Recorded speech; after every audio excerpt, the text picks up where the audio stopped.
Hi guys! So ito na nga ang sabi ng mga fans ng GM Fiang.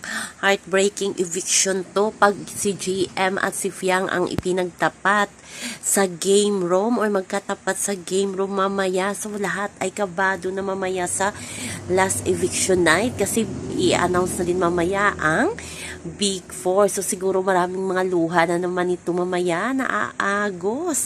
Kapag first time kasi ni GM at ni Fiang na maging nominado ng pareho, 'di ba? At magtatapat sa game room. So nakakakaba, nakakaiyak na ewan, 'di ba?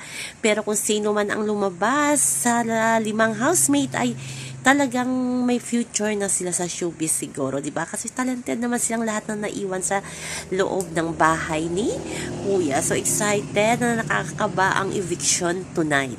So yan naman po guys ang ating update. Sa ngayon hanggang sa muli. Bye-bye. Always remember, wag po tayong magpaka-stress. Please like, share, and subscribe my channel para ma-update kayo sa mga bago kong upload.